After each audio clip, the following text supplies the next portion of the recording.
Hi everyone and welcome to my channel. In today's video, we are going to be talking about how to get over a bad recitation. So if you are interested in today's video, then please keep on watching.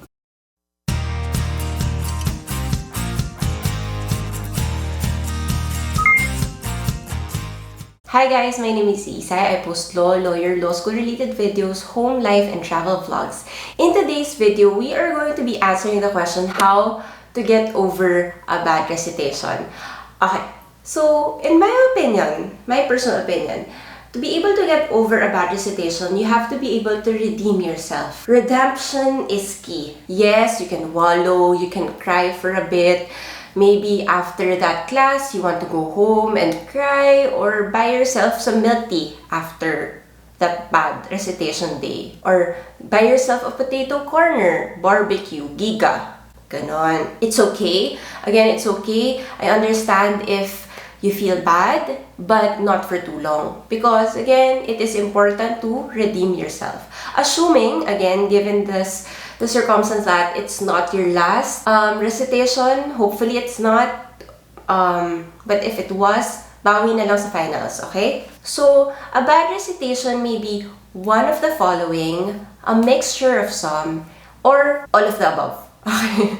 So the first kind of bad recitation you could probably have is because of nervousness. Nervousness happens when maybe you're a first year student, you're a freshman, and you're not used to recitations, or you try not to talk a lot, sort of. Basically, you're just not used to recitations. Or you might have a professor na known to be terror, or like there are a lot of chismes about him or her, or rumors about that professor and how that professor handles recitation. So those are some of the reasons why you might have nervousness. So how do you handle nervousness? Okay, so think of yourself as a beauty pageant queen.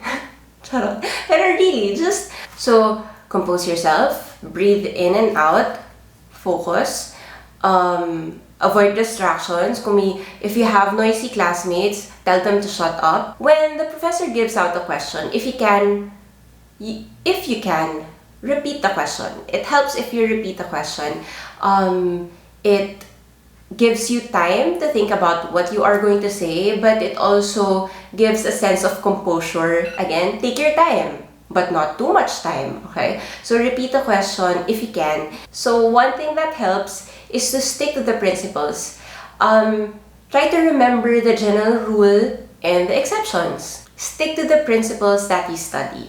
Always remember that no matter how terror your professor is, he or she is human. So the next possible reason why you had a bad recitation is because of unpreparedness.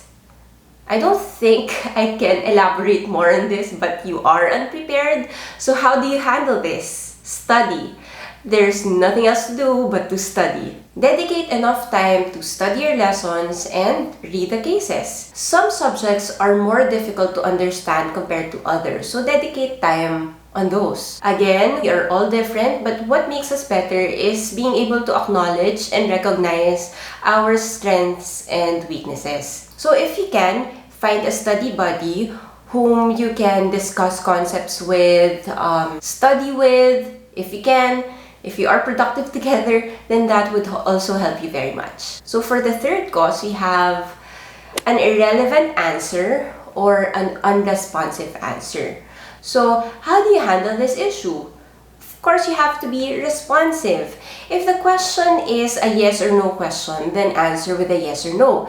If the question includes the question why, then you should answer the why portion. Again, stick to the concepts and principles. Do not elaborate when not asked to do so. You have to do away with your personal comments, opinions, and beliefs because they do not matter. But when asked, answer. So the last possible reason why you had a bad recitation is because of pure bad luck, coupled with a bit of unpreparedness. So this happens usually when you are called for the last topic or last case in the coverage. The usual question that you ask yourself, bakit dito pa ako natawag? Bakit sa lahat dito pa? Okay, so it happens to the best of us. Of course, it has happened to me.